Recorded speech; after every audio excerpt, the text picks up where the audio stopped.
Hello, everyone. Welcome to William and the Magic Box. Today on our show, we are going to have Gray.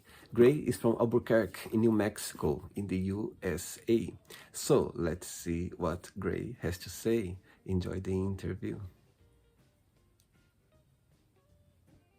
Hello, Gray. How are you?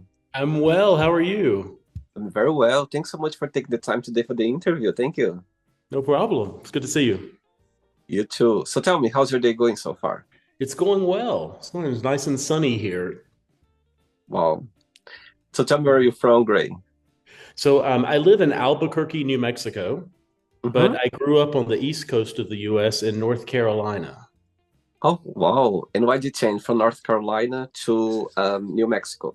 Sure. So I moved out to Albuquerque for a job. Mm-hmm. I used to work as an attorney, and I moved out here, but I quit practicing as an attorney about a year ago so that I could write full time. Amazing. Oh, wow. And all your family are back in North Carolina? Yes, they are, except my mother, who's visiting me for the holidays. So Amazing. And what's the biggest joy of living in Albuquerque, in your opinion? I think the people here make it special. The people are very friendly and we Uh-huh. have good food. If I would go there for the very first time, tell me a place or what's the postcard of the city that stands out for you? To me, what stands out in Albuquerque are the mountains and desert areas around the city. Okay. The views are beautiful. Albuquerque is what's called the high desert. So we're at about 6,000 feet altitude, but it's still desert.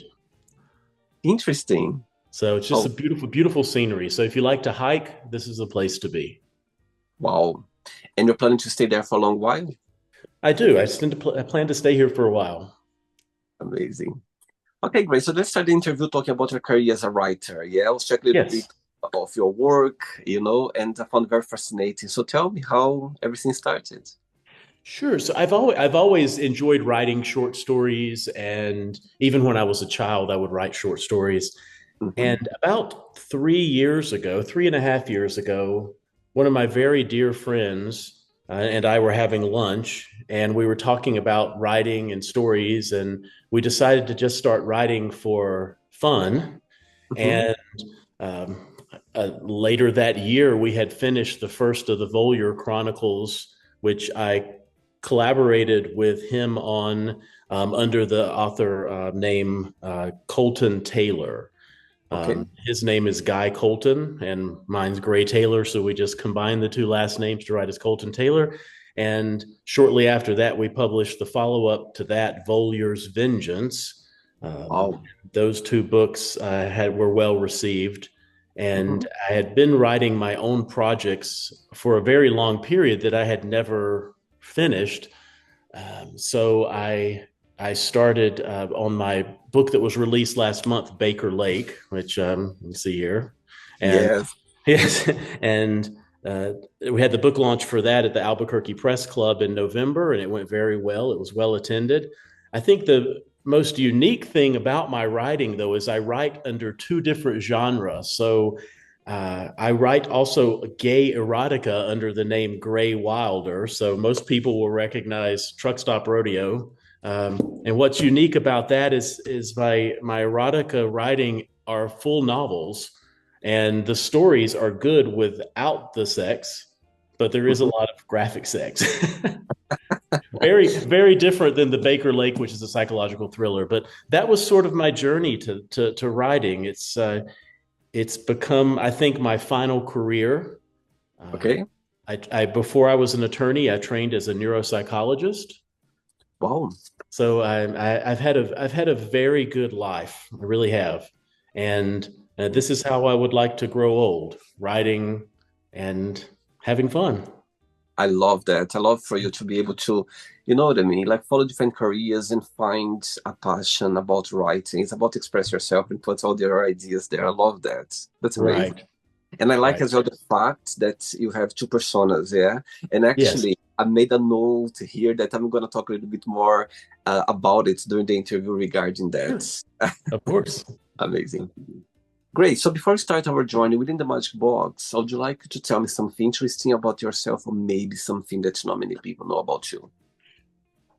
Sure. So I think people that know me well know this, but most people do not know that I am a Lego fanatic. So Wow. I love Lego. I have many different Lego sets, and it is something over from the time that I was a very small child, I have found to calm me and relax me. So when I spend my downtime, if I'm not reading or playing the piano, I'm playing with Lego. Wow, that's very interesting for sure. When we were talking, scheduled the interview, we were talking a little bit. You mentioned that you've been in London before. So Yes. have you been to the Lego store in Leicester Square? Have you checked the Lego Yes, store? I have. It's amazing. It is amazing there. All the time when I pass by, it's impossible not to take my attention. I need to stop for a bit to have a look what they have exposed there. Yes, they have some cool stuff. Amazing. Ray, are you ready to go on a beautiful journey through your memories in life and share your point of views? Sure. Amazing. Welcome to William and the Magic Box. Yeah, let's do it. So I have here my best friend.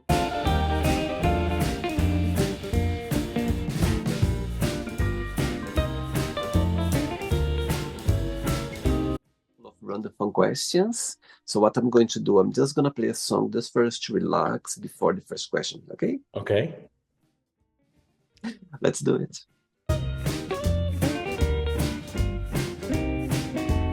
Right, so before I start the game, during the interview, if it comes up a question that you don't want to talk about, don't want to answer, always can change, okay? Amazing. Perfect. First question is, tell me what's the scary thing that happened to you?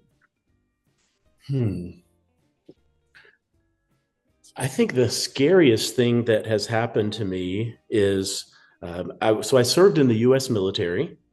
Mhm. I was in the U.S. Navy as a cryptologic linguist, and I was a Russian and Serbo-Croatian linguist during the Balkan conflict.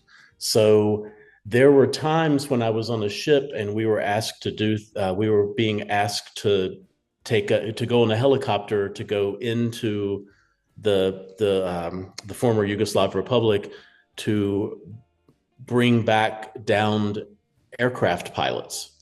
And I was part of a team that did that. And every time we went out to do that, there was about a 50-50 chance that we would not come back alive. So the scariest thing for me was that I can think of is being in that situation where you know that you're doing what you're trained to do, but it may be the last time you do anything. Wow, my God, it's very Yeah, scary for I sure. know. Sorry to take the conversation to such a No, deep place, but that's I love that. I love that. yeah. And the opposite side of the question, for example, when you were there, tell Mhm. me one of the best memories that you had when you think about your time in the military. Sure. Uh, Spending time with friends was definitely one of the most positive things because you're all sharing the same experience. The Mhm. camaraderie in the military is unique. But one of the best memories that I have is being on a Navy ship in the Adriatic Sea or the Mediterranean Sea and just looking out at the water and appreciating how vast the world is. It gives you a different perspective to be in an area where there's danger, but also beauty. Mhm. Wow. Saying that, when you think about Gray, when you think about you, what's the biggest joy of being yourself? The biggest joy of being myself is my sense of determinism. So I believe in determinism as a philosophy. I think things happen the way they're supposed to happen, good or bad. And I like that I'm able to internalize and then externalize those feelings when things happen that don't seem right. I like being able to center myself and saying, this is the way things are supposed to happen. I just need to embrace it and make the best of it. And it took me a long time to get to that point, but Mhm. now that's where I am. I like the fact that I can be okay with things. Do you cry easily, Gray? I do not cry easily. I do, but it takes a lot of it takes if I cry, it's definitely me being significantly impacted emotionally. Wow. Okay. Yeah, Next question. Let's do it. yeah, let's do it. Okay. Next question for you is: if you could be a character in a movie, who that would be and why? Hmm. I think I would choose an action movie, Okay.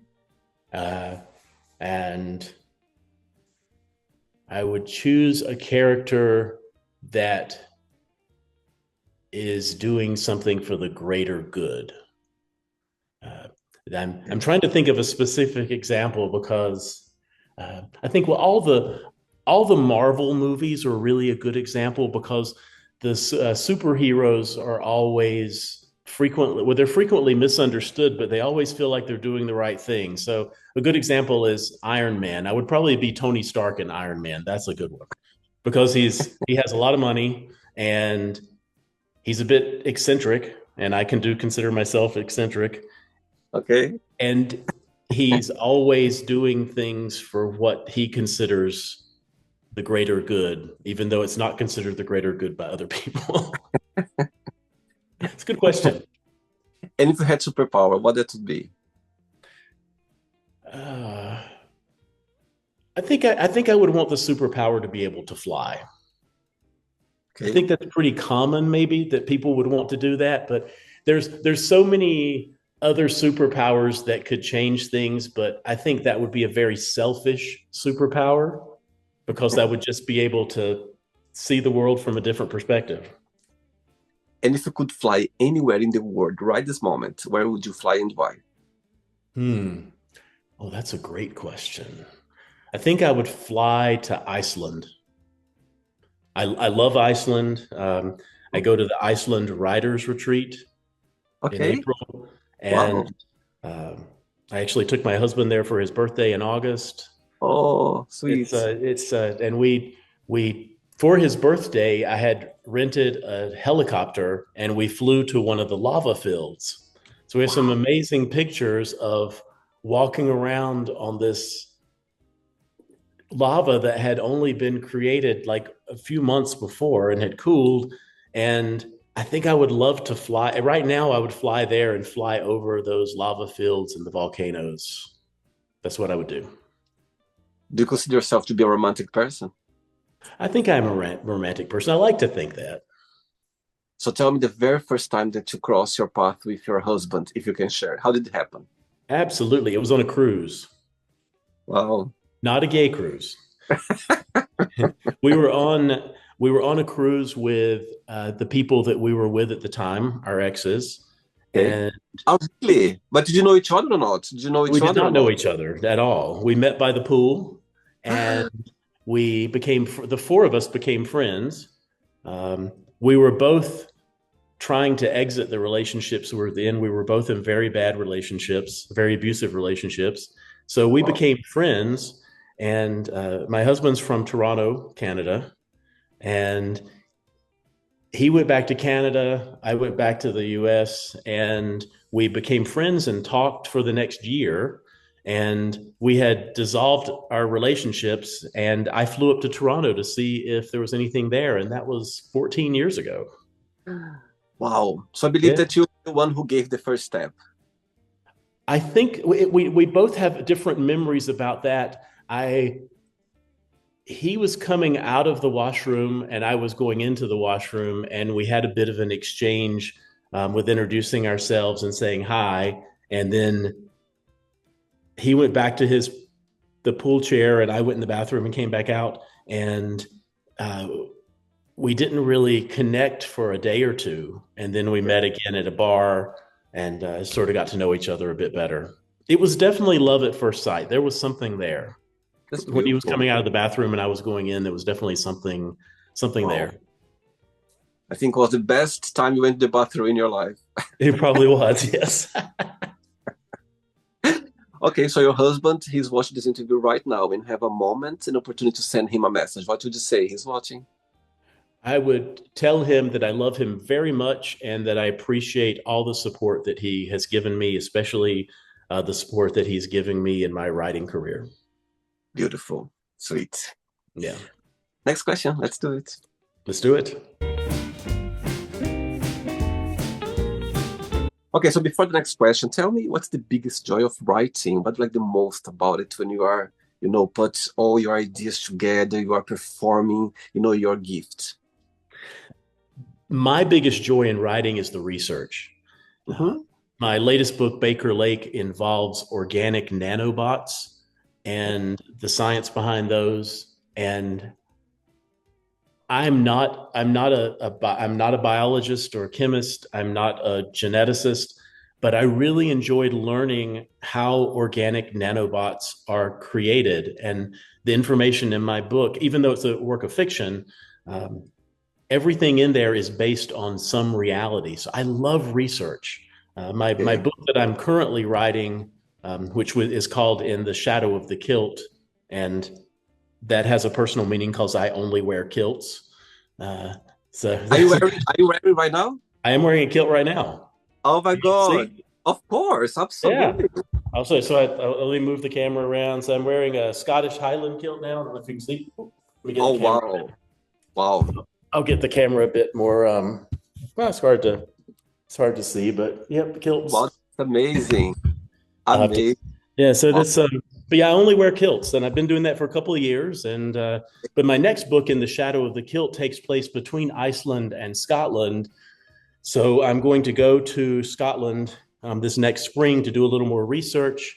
And I like for things to be accurate. I part of the book will take place on the Royal Scotsman train, and I want to make sure that when I write about that, that people that have been on the train recognize it. And Wow. a big factor in the upcoming book are the caves of Fingal. Okay. And I like to make sure that when people read my books that if they've been there, they recognize it. And if they haven't been there, they can see it in their head. Wow. And for you, when you finish Baker Lake, your latest book, Uh-huh. when people read it, what's something about it that would you like people to take with them? Sure. I would like for people to take with them that it's important to be true to themselves. Mm-hmm. I think See. that the book involves a lot of deception and people forsaking their own identity for money. Mm-hmm. And I think the important thing is to be yourself and recognize love. Wow. There Sweet. is a bit of a love story in within the book, uh, and that's based on actually something that happened to me. If you don't mind me, I'll tell you very briefly. It'll take about Yeah, 30 of course. seconds. Of Um, course. so the characters in the book meet um, on a park bench, and I go running a lot. So when in Albuquerque, I used to run along the Rio Grande River, and in the mornings when I ran, I saw a homeless man sleeping on a park bench, Mm-hmm. and chained to his park bench was a very expensive triathlon bike. So for weeks, I wondered why this homeless man would have a $20,000 bike attached to that. So in my mind, I made up a story. And I actually wrote about that in my collection of short stories, but I used that as the basis of the two people that meet in Baker Lake. What would happen? I regret not saying hi to this man. I regret not greeting him and saying, and I'm just curious why you have this bike. But Of course.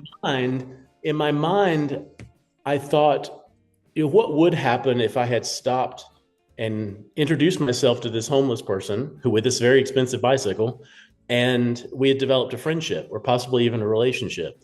So a lot of my stories are based in some sort of reality like that.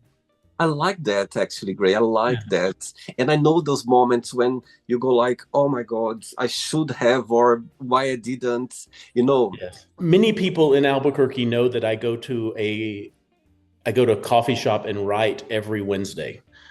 Wednesdays are my writing days. I do write at other times, but on Wednesdays, that's my dedicated time. Why? Why Wednesday? They didn't seem specific about the day or just a coincidence? It turned out to be just a coincidence, but Okay. it all coordinated with I take the dog to daycare on Wednesday, and Okay. So there's Wednesdays was my husband Shane. His busiest day was Wednesday, so it was helpful for I me to be out of the house. So it sort of worked out that way. But okay. I've had so many people message me on social media and say, I think I saw you at this coffee shop. And every time I message back and say, if you see me, please come up to me and say hi. And there are times when I think people think that I don't look like I'm approachable because I mean, I actually just cut 4 inches off my beard. So my beard was much longer. You know, I wear a ball cap all the time. I'm dressed in kilts. Uh, that scares some people, but I'm really the nicest guy. So I tell people that. So a few people that have seen me there before will come up and introduce themselves, and I've made terrific friends by people Oh, just coming up and saying, "Hey, you're Gray Taylor," and I'm like, "I am Gray Taylor." So oh, and it's nice. And granted, I sometimes don't get a lot of work done because of that. So I have to be a little harsh and say, listen, I'm so glad you said hi, but this is my dedicated writing time. So, let's spend a couple of minutes chatting and then I have to get back to work. Uh, so, it's those chance meetings like the one that you described at the airport. You never know what's going to happen with those. So, totally. yeah, Yeah. it's I good to think embrace those. I think you should create a community Wednesday, writing Wednesday with Gray Taylor at this specific coffee Yes. I community. could. Yeah. My fellow author that I wrote the first two books with, Guy Colton, he frequently joins me at one coffee shop, and we have quite the following that come and sit with us. It's nice because now I'm seeing that there's this community of creative minds that come together, and for writers that are just getting started, sometimes they have questions about things and I don't have a lot of time to read everyone's work, but there are people that will send me their work, and I'm if I can find time to read it, I'm happy to read it and provide feedback because I was in that situation once where I needed someone Totally. to give me feedback and to just be kind to me. And one day, in the end of the day, the owner of the coffee shop is going to be very happy because you're bringing a lot of people there for the. Yeah, the coffee shop is very busy. I know I've recently changed coffee shops to a coffee shop closer to my house, and so far no one has joined me there. But I really haven't posted that I'm going there now. So Okay. tomorrow will be my first post at the new coffee shop. Uh, so uh, so yeah, anyone that's watching this from Albuquerque, if you on Wednesdays at Soma Coffee in Placitas, so that's the place. We'll see how long Amazing. that lasts. Next question is this one's going to be very easy for you. Where is the Yeah. most exotic place have you ever been? The most exotic place. Hmm. Well, I mean, I've been to the Caribbean and I've been to Hawaii. Um, have to give this one a bit of. Oh, actually, I do know. Um, Northern Japan in the city of Aomori. Wow. Um, I went there during one of their apple festivals, and I found it different than what I was expecting, and to me, that made it exotic. The people were nice, the food was different and fantastic, and it started snowing while I was there. So I know people don't think of northern Japan as being exotic, but there was a magic to that visit Okay. that made it very romantic and exotic for me. Amazing. 3 questions left. Let's do it. Just let's do it. Okay, before the next question, let's talk a little bit about Grey Wilder. Yeah. Yes. It says there in the tagline says the naughty side of Gray Taylor. Yes. So tell me a little bit about it. So I started writing erotica for my husband as a novelty, and he said, "This is really good. You should consider this." Um, I think the naughty side of Gray Taylor means that there are situations that happen in my non-erotic novels that could possibly lead to something sexual. Uh, Chance meetings in a bar or a restaurant, or, one night stands. So I like to take my mind to that naughty place and think, what would happen in this situation? It also allows me to explore some of the fetishes and kink that I'm not necessarily interested in incorporating into my own sexual practices, but I like to read about. And I find, that's what fantasy is all about, and especially erotic fantasy.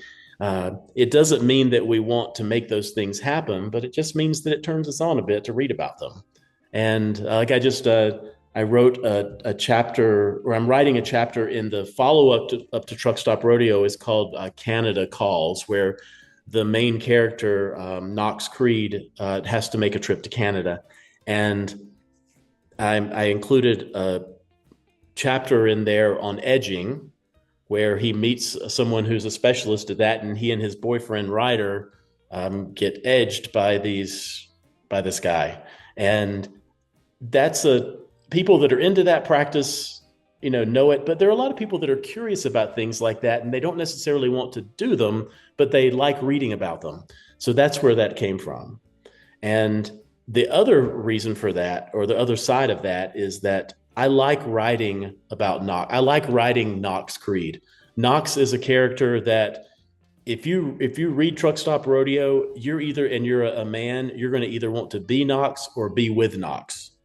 He's a character that I think people really identify with. He's not your stereotypical gay man. He's a trucker.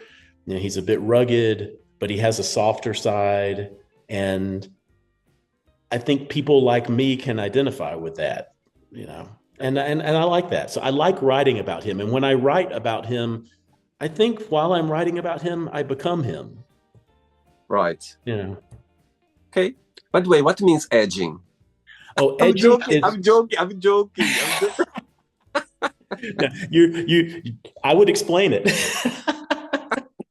You're like, yes, it's this, and that. It's so sweet.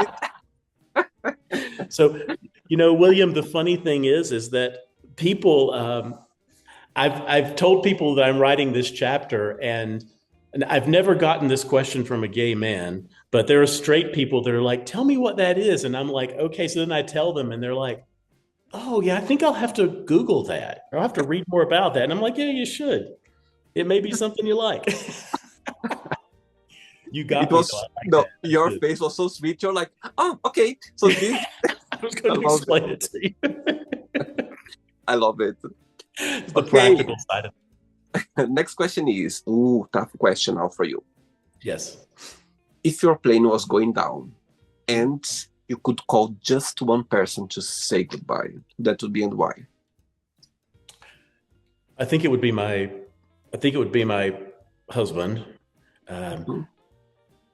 Mainly because I know that he knows that I love him, but I like to think that it would give him some peace of mind to have me reinforce that as the plane's going down. Wow. Yeah. Do you have a big family, Gray, or not? I'm an only child. Oh. Yeah. I always wanted a sister, but my parents never made it happen. So I grew up as an only child. Wow. But I think there are times that people can recognize that I'm an only child, but for the most part, I don't think I exhibit the only child syndrome. I see. But I have a very large extended family. I also believe in the concept of chosen family. Totally. So, I have friends that I consider family and would do anything for. So yeah, but yeah, as far as biologically, I'm an only child. Sweet. 2 questions left. Let's do it. Yes. Okay, next question for you is, what are 3 fun facts about yourself? Let's see, I've been playing the piano since I was 5 years old. Okay. My piano is one of my, I have a 1935 Steinway grand piano It's of my one of the possessions that I'm most proud of, because as a child growing up in rural North Carolina without a lot of money, my parents made sure I had anything I needed, so I didn't want for anything, but we didn't have a lot of money growing up. So for me to be able to have this piano is very important to me. So I've been playing the piano since I was 5 years old. I play Wow. most every day. Um, what else about me? Um, I tend to not get very excited about things. If you ask me if I like something and I'm like, "Yes, William, I do like that." That's me being excited. And people always tell me, "I don't know why you're not more excited." And I'm like, "If you will tell me how to act, I will jump up and I'll turn circles and wave my hands." But in general, if I tell you I'm excited, that means I'm really excited about it. The other thing about me is I love to cook. Wow. Yeah, I love to cook. I like taking a recipe and I like following recipes. I mean, I can make stuff up, but I like complicated recipes that involve learning new skills and trying new flavors. So I do like to cook. And if you could eat one food for the rest of your life, which one that would be? Mm, watermelon. I love watermelon. I Oh my love God. watermelon. I know, William. I can eat an entire watermelon by myself. I'm from Brazil. I'm from Brazil, and back in Brazil, I remember the taste of watermelon was so sweet and so Mm, unique. I And know. my grandmother as well. I remember my grandmother, she loved watermelon. I think because of her. And I remember eating this watermelon like oh, as a child, all this, the Yes. juice everywhere. I love it. I Those are think it. such good pleasures. I know. I love watermelon. And there's something that you don't like to eat at all for any reason? Um, Not really. I'll eat pretty much anything. Hmm. I'm an indiscriminate eater. I mean, it doesn't, and I rarely crave foods, which is, I think, one of the frustrations of my husband, because he'll say, "What do you want to eat tonight?" And I really don't care, Uh-huh. most of the time, but I'll eat anything. What's your star sign astrology, Gray? I'm a Leo. Wow. Yeah. All right.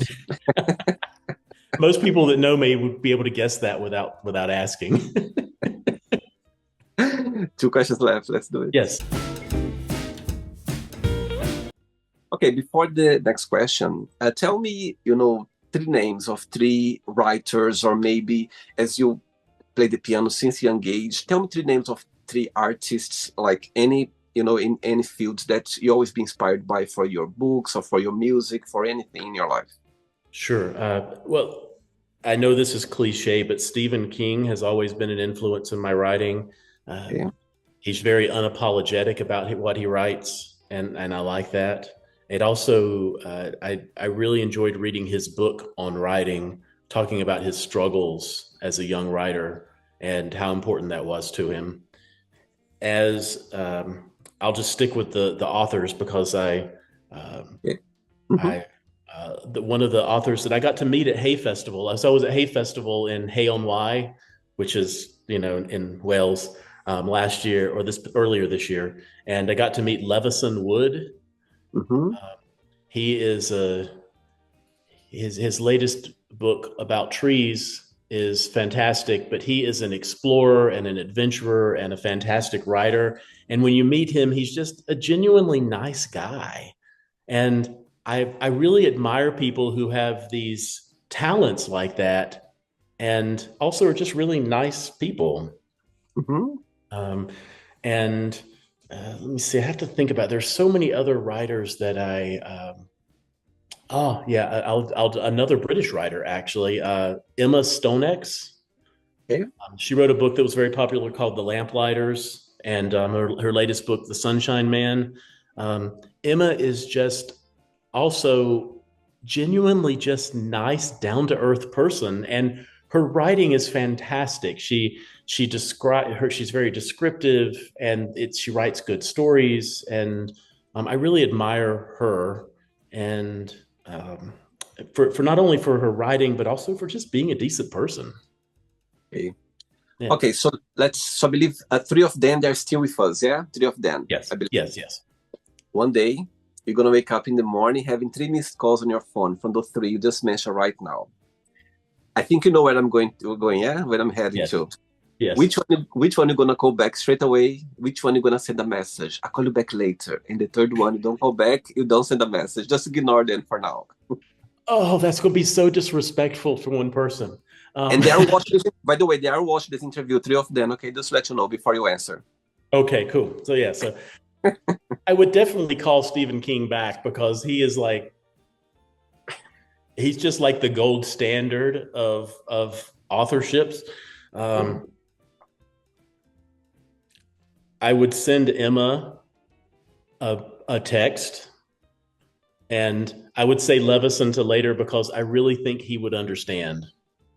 And Levison, I'm sorry if you're watching this. It's my fault. I'll take the blame, okay? I thought I'm that gonna blame it on William, but I really do think that I would absolutely call Stephen King back, and I think Levison Wood and Emma Stonex would say the same thing. They would tell me that I should call Stephen King. they understand you. They would understand. Perfect. Oh, I feel relieved now. Me too. Next question is, what bores you? What bores me? Yeah. Oh, people who can't get to the point in conversation. Oops. I know. Well, you do well. You're very succinct. It You don't have depends. that problem. Yeah, you don't have that problem. I can see. I've looked at your other interviews, and I don't think you have that problem at all. Maybe because you don't know me in person. That's why. Maybe because you don't know me. I'm joking. Is it the Brazilian coming out in you? Is that the thing? One of my dear friends is also an author, but he's from Brazil, but he lives in Berlin. Okay. I was in Iceland with him at the Iceland Writers Retreat last year, and yeah, so he has a very unique. He's very Brazilian, but he also lives in Germany, and those are two diabolical opposite cultures. Right. But no, I do think getting back to the question, I'm I'm happy and patient to listen to people, but I do get bored when they're not getting to the point of the conversation. Right. You don't even have to get to the point. You can tell me an interesting story, and I won't get bored. I see. But you got to either tell me a story or get to the point. I promise I'm going to be straight away to the point, okay? Yes, you do really well at getting to the point. Tell me something, Gray, when you think about life, what's the meaning of life for you? The meaning of life for me is acceptance. I think we spend a lot of time as humans trying not to accept things that we cannot change. So with me, I always ask the question when I'm in a difficult situation, is there anything I can do about this? Or what can I do about this? Is there any action I can take? If the answer is no, I really don't worry about it because it's out of my control. So I think acceptance for me is the meaning of life. You have to some things, and I'm not talking about being complacent or not taking action, but learning the difference between what you can control and what you can't, and just focusing. If you spend all of your energy on things you can't control, you get nowhere. But if you took all that energy and put on things that you can control, you can make so much change. So to me, that's the meaning of life. Tell me something, Gray. You know, growing up in North Carolina as a gay boy, Yes. how was your experience? Did you have the support and be the only child as well, or it was a bit tricky for you at the time? It was weird. I didn't have any reference group to what it meant to be gay. I didn't know any other gay men. I grew up going to a church where I was told that being gay was wrong. So for the longest time, I would pray that God would change me because, yeah, you know what I'm saying, right? It's a very common experience because you don't know what else to do. You know that you're not right, and you're being told that God is the only one that can change you. And that was confusing to me as a child. Fortunately, I had very supportive parents. they allowed me to explore any creative outlet I wanted. So I played the piano, I played violin, I played the saxophone, and I was played the tuba in the marching band, and I took dance class, and I played baseball, and I played soccer. So I was involved in so many different things, and they were supportive of everything. So their support helped me accept myself for who I am. But I didn't come out until I was in my early 20s. Hmm. Um, People that were close to me knew, but I wouldn't say that I was out and proud until I was in my early 20s. And then I realized that it's easier to be yourself than to try to hide it. And Totally. it sure makes you a lot happier. Absolutely. Right. Yeah, it's interesting you sharing that, Gray, because I remember growing up back in this very small town in Brazil. I literally, my mom thought I would be a priest because I loved the church at the time. I was going to the church. I think when I think about it now as an adult, I think because the mass, it was like a performance. You know what I mean? Like Yes. Yes. it's performance. The priests, they're performing, and I think that because there were music, there were people clapping their hands, there were people, connecting there doing the math. That's why I think I love the you know what I mean, the environment, the church. And my mom thought that I would be a priest because I was literally going to church all the time, and I was Yes. helping the priest doing the math, all of that. But actually, sometimes I was praying that I didn't want to have those feelings about my emotions towards boys. I could Right. understand that, and I was literally praying sometimes, thinking I don't want to have those feelings because it's wrong, because that's what I learned, you know what I mean, in society.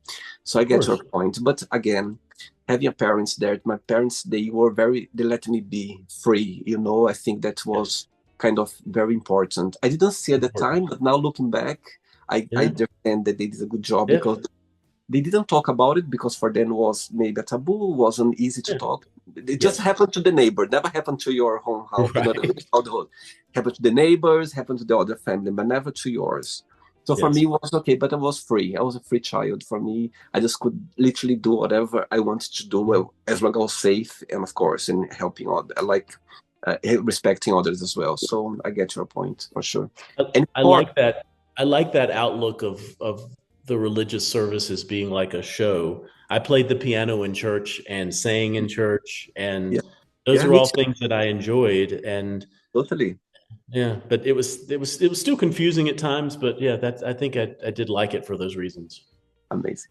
Last Yeah. question. Ready? Yes. Let's do the Let's do last it. one.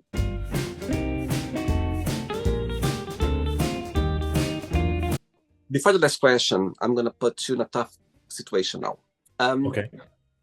you've got a few books you release, you've got a few material, you've got a lot of things that for sure, all of them you hold closer to your heart, and it means a lot Yes. for you, all of them. But tell me Yes. one that for any reason you go like, you know what, this piece of art that you wrote, that you go like, okay, there's something behind that, I hold closer to my heart compared with the others. I'm sure all of them, they're special for you, they means a lot, but there's one of them that for some reason, could be anything, that you feel like, okay, that's something special. I I think the first Volier book, Volier's Reign, was is will always hold a special place to me. And it does that because it started out as a fun project without any intention of publishing it. I was spending time with my best friend writing, and we would do Lego together and discuss plots and edit each other's work, and we would go to lunch and have Thai food and talk about the story and the characters and the character development. And it was fun. It was a really good time. It was before it became work. It was before it became a job. And I love writing. I really do. But at that point, I was working as an attorney, and I this was a side, um, like a hobby, and it was just fun. I will always that book and the times that I spent writing with Guy Colton will always have a special place in my in my heart. We're planning to write the third book in that series. We just both are working on our own stuff. So as soon as we finish with these next projects, we're going to focus on writing that third book. And I'm looking forward to that. I'm looking forward to that process. Beautiful. Last question for you is, what do you miss the most from your childhood and why?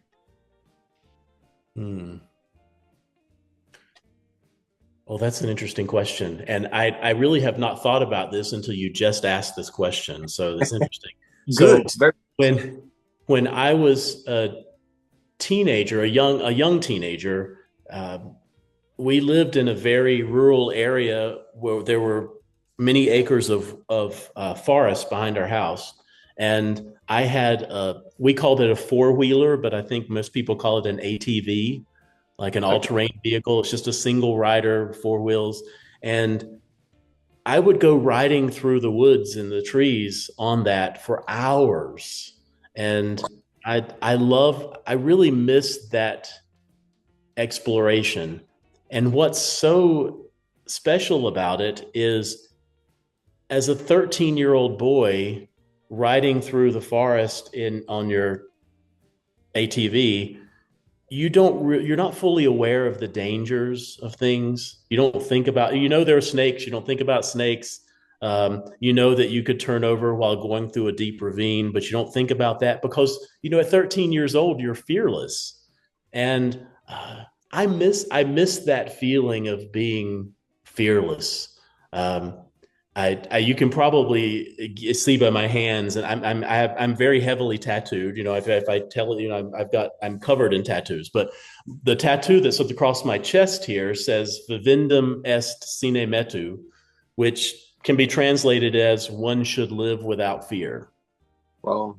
And I really hold to that. I'm always trying to get back to that place where I don't have fear. And wow. I think for the most part, I do a pretty good job at it. Amazing. Great. Okay, so on the end, let's play now the word association game. Okay, I'm going to say some words, just one word that comes to your mind. Quick thinking. Okay. Let's start with family. Love. Money. Trouble. Fear. Danger. Life. Happiness. Love. Work. Yes, every day. Religion. Unnecessary. Sex. Fun. Politics. Stressful. Friendship. Comforting. Desire. Sex. Regret. Pain. Success. Happiness. Wish. Sky. One word for happiness. What's that? Happiness, one word. Happiness, one word. Needed. One word for North Carolina. Beautiful. One word for Albuquerque. Also beautiful. USA. I would say peace. I would say Albuquerque is peaceful. Too late. Too late. I'll go with beautiful. I'm joking. I know. One word for USA. Confusing. One word for writer. Happiness. One word for Baker Lake, your latest book. One word. One word. Exciting. Wow. 2025 is almost finishing now, and 2026 is knocking the door. If you could define 2025 in one word, what that would be? I would say productive. Amazing. Let's pretend now I'm going to meet your husband for a coffee in that coffee shop that you go to write, okay? Yeah. And I'm going to ask him, define Gray in one positive and one negative word only, what he would say about you. I think the positive word he would use is determined. Okay. And the negative word. I'm sure he could come up with many negative words. because I'm not always the easiest person to live with. Um,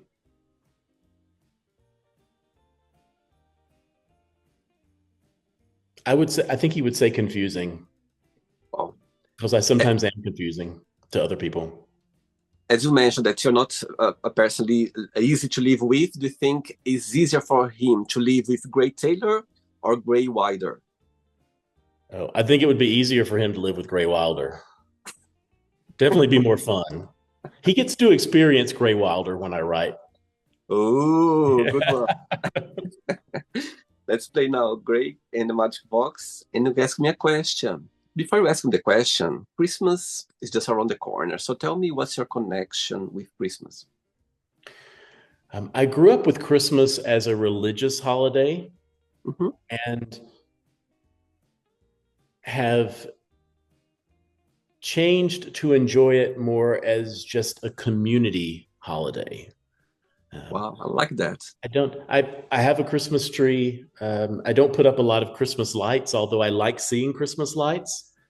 My husband and I don't really exchange gifts because we get what we want during the year. But we like, my Christmas tree has a lot of empty boxes wrapped under it to look like we have gifts, but we actually don't have gifts.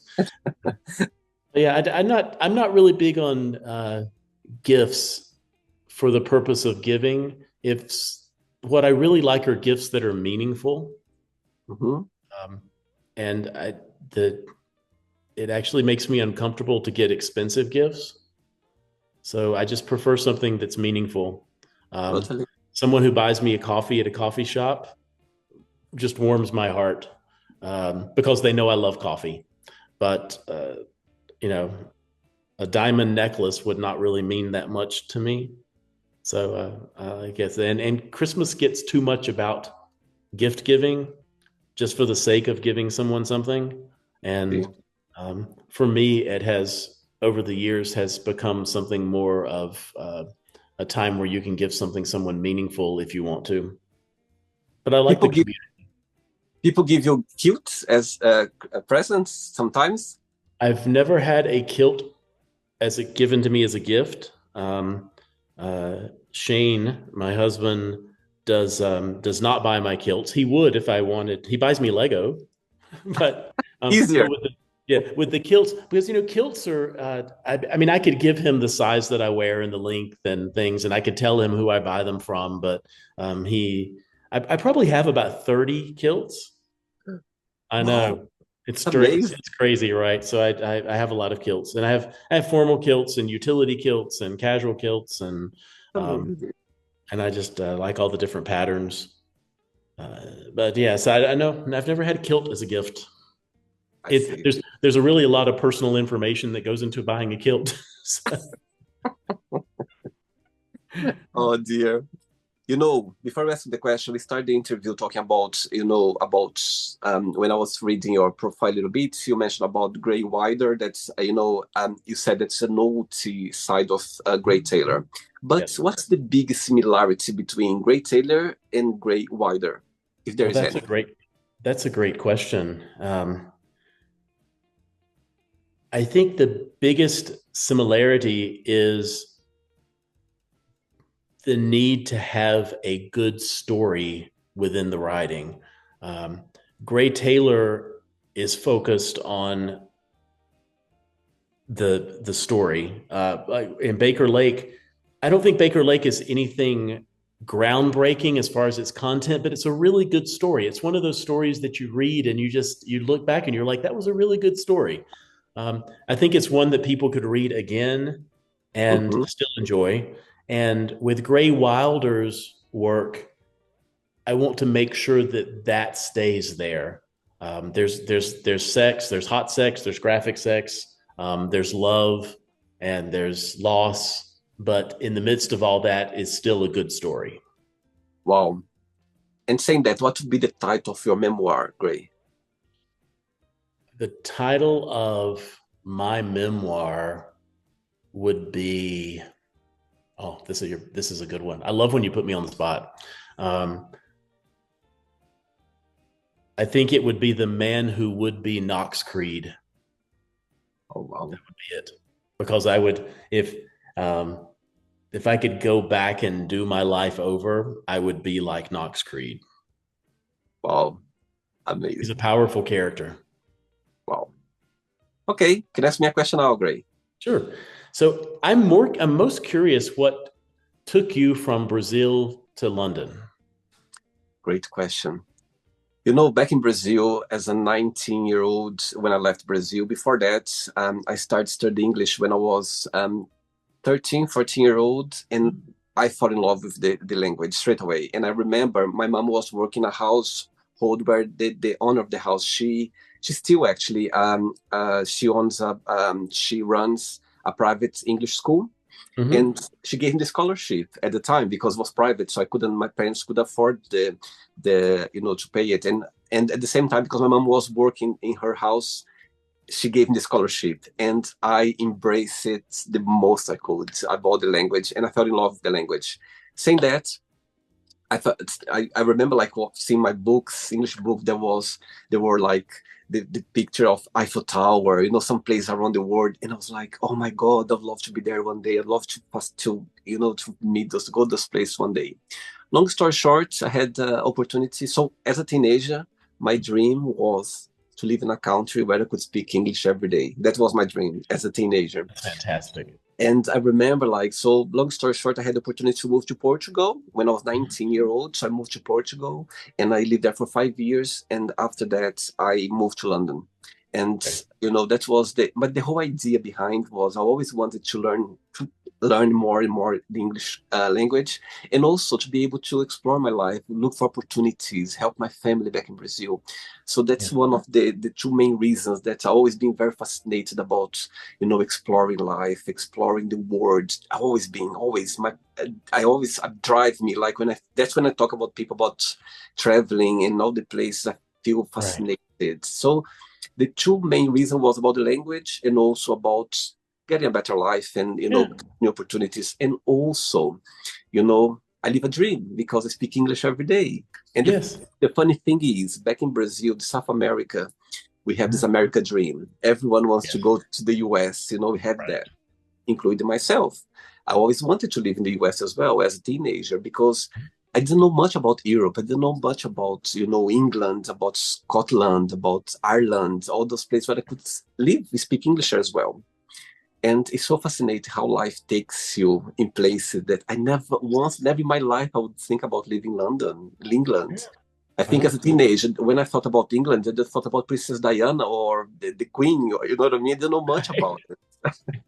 So yeah, so that's what I like about life. Is life takes you places that you never thought one day, and I found my place here, and I love London. I meant to be here. I meant to live in Yes. England. So I love that story, and I like that, and I love the fact that you feel that you're meant to be there. I love that, and I love London. I mean, London's a fantastic. under As I think I told you in our previous chats that I studied law at University of Essex. well, yes, you did. You mentioned Yeah, yes. so I just and even before that, I had traveled to London quite a bit. I When I was in the Navy, I did a brief exchange with the Royal Navy and lived south of London in a little town called Petersfield, Okay. down towards Southampton, and I would go to London on the weekends the whole time I was Wow. there. So it makes me very happy that you ended up there. For 100% for me, I meant to be here, Gray. I think it was written there somewhere, that I mentioned. I think that's why my mom, when she named me William, maybe she was thinking, you know what, he's gonna be there one day. He's going to be there one day. Yes. Fun fact: I was born the same year as Prince William. We were born the same year. Really Yeah, 1982. nice. Yeah, we were born the same year. So yeah, there's something connected with England There for is. sure. I love here. I love here. Next time when you come, please let's meet up. Okay, Absolutely. The next that'll time be I'm nice. in London, I will absolutely look you up. We'll get Did together. you enjoy the interview? I did. This was great. Thanks Yeah, again. you're an easy person to talk with. Thanks so much. Thanks so much for taking the time. Thanks for being so sweet and so kind and accepting the No, it's invitation. no problem. And I love you talking about your stories, about your books. I love passionate people and express themselves through their arts. I think it's Thank you. amazing. It means a Amazing. lot to me. Yeah, I'm looking forward to seeing the final thing and being able to share it with my fans. And um, Amazing. yeah, Before you go, Gray, if you can share a positive message or anything that you live by with your best British accent. Oh, oh my! I cannot do a British accent. I'm joking. We Scottish then. It's I, Scottish. Let's do Scottish. Maybe it's oh, easier. It's Scottish.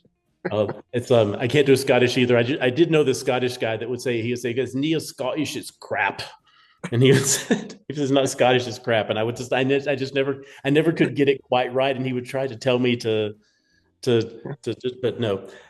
I think the message that I would like to leave is just to be yourself and be true to yourself and choose to be happy. Totally. Choose to be Amazing. happy. It's easy. Great. Have a great day. And oh, look, again, thanks for the interview. I wish you all the best for the new year, just starting very soon. And Merry Christmas for you and for your husband as well and friends, okay? Thank you. Take care. Same to you. It was a pleasure talking with you today. The pleasure is all mine. Take care, okay? Bye Thanks, bye. William. Bye. Take care. Bye. So, did you like the show? Don't forget to give a like, share it, and also don't forget to subscribe to the channel. And if you'd like to be part of the show as well, first, subscribe to our channel, and after that, just go to our website, www.williamandthemagicbox.com, and send us a request saying why would you like to be part of the show. And I see you there. Bye bye, see you next time.